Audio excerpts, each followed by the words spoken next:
He is God, simply divine. ఆయనే దేవుడై ఉండెను, మనకు దైవత్వాన్ని పరిచయం చేసినది మన ప్రభు అనేటువంటిది మనం అర్థం చేసుకోవాల్సినటువంటి అవసరత ఉంది. యేసుక్రీస్తు వారు ఈ గొప్ప కార్యాన్ని లోకానికి పరిచయం చేయడానికి ఆయన దగ్గరికి శిష్యులు వచ్చి అడిగాడు, వీడు పుట్టిన మొదలుకొని గుడ్డివాడుగా పుట్టడానికి ఎవరి పాపం ప్రభువా? వీడు చేసిన పాపమా, వీని తల్లిదండ్రులు చేసిన పాపమా అని అంటే ఆయన అంటున్నాడు, వీడు చేసిన పాపమును బట్టి కాదు, వీని తల్లిదండ్రులు చేసిన పాపమును బట్టి కాదు, దైవ కుమారుడు మహిమపరచబడుటకు వీని దేవుడు ఇలా కలుగజేశాడు.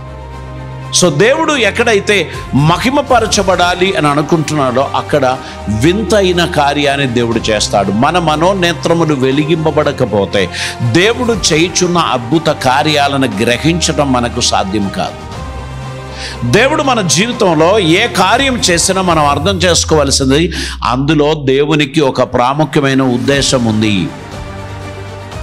దేవుడు తన ఉద్దేశమును మన జీవితంలో నెరవేర్చుచున్నాడు. కనుక దైవ చిత్తం మన జీవితంలో నెరవేరడానికి తగినట్లు మనలని ఆయన సన్నిధిలో మనం సమర్పించాల్సినటువంటి అవసరత ఉంది. దేవునికి స్తోత్రం. ప్రియులరా, మన ప్రభు చరిత్రలో నిలిచిపోయిన వాడు. లోక చరిత్రను రెండుగా చేశాడు, క్రీస్తు శకం, క్రీస్తు పూర్వం. ఇంకా ఎవ్వరు కూడా ఆ గొప్ప స్థానాన్ని పొందుకోలేదు. లోక చరిత్రలో మధ్యలో నిలిచినవాడు. BC 4000 సంవత్సరాల చరిత్ర మనం చెప్పగలం. AD 2000 సంవత్సరాల చరిత్ర మనం చెప్పగలం. ప్రపంచ చరిత్రలో చరిత్రలు రాసిన వారెవరు కూడా BC 400కు ముందున్న విషయాలు వారెవరు కూడా రాయలేదు. అలాగైతే మానవ చరిత్రలో దేవుడు 6000 సంవత్సరాలు ఇచ్చారు అనేది మనం ఇప్పుడు చూస్తున్నాం. ఇంకా బైబిల్లో ఒక సంవత్సరం 1000 సంవత్సరాల పాలన గురించి తెలియపరుస్తున్నారు. అలాగైతే దేవునికి 1000 సంవత్సరములు ఒక దినముతో సమానం. 6 దినములు ఆయన సృష్టిని చేశాడు, 7వ దినం ఆయన విశ్రాంతి పొందాడు. మన అందరికి ఇచ్చిన నిబంధన ఏంటి? మీరు 6 రోజులు పని చేయండి, ఒక రోజు రెస్ట్ తీసుకోండి. గల్ఫ్ కంట్రీస్లో ఉన్నటువంటి వారు ఆదివారం పని చేస్తారు, శుక్రవారం రెస్ట్ తీసుకుంటారు.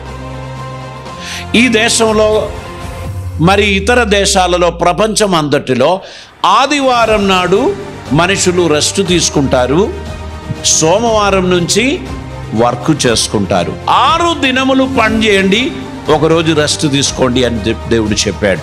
ఒక 1000 సంవత్సరాల పాలన గురించి బైబిల్ చెప్తున్నారు గనక 6000 సంవత్సరాలు పూర్తి అయింది గనక ఏ క్షణమైనా ప్రభు రెండవ రాకడ సంభవించవచ్చు.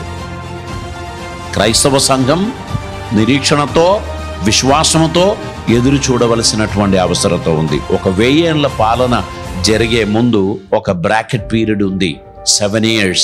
ఆ 7 years యేసు ప్రభు తన సంఘముతో పాటు ఆకాశమేఘములలో ఉంటారు అని మనం చూస్తున్నాం. కింద విడబడిన యూదుల కొరకు ఒక 7 సంవత్సరాల దేవుని కార్యములు ఈ భూమి మీద జరుగుతుంది అనేటువంటిది మనకు తెలియపరుస్తున్నారు. గనక ప్రియులారా, మన దేవుని కార్యము మన జీవితంలో జరగడానికి తగినట్లు సమర్పణ కలిగిన వారిగా, దైవ చిత్తం నెరవేర్చుచున్న వారిగా మనం ముందుకు నడవాలి. మన ప్రభు సమస్తమును హ్యాండిల్ చేస్తున్నాడు, అన్నీ కూడా ఆయన ద్వారానే జరుగుతున్నది అని పరిశుద్ధ వాక్యం మనకు తెలియపరుస్తున్నారు. ప్రియులరా, మీరు నేను జీవించుచున్న ఈ జీవితం దేవుని మహిమపరచడానికి దేవుడు మనకిచ్చాడు అనేటువంటిది మనం గుర్తుపెట్టాల్సినటువంటి అవసరత ఉంది.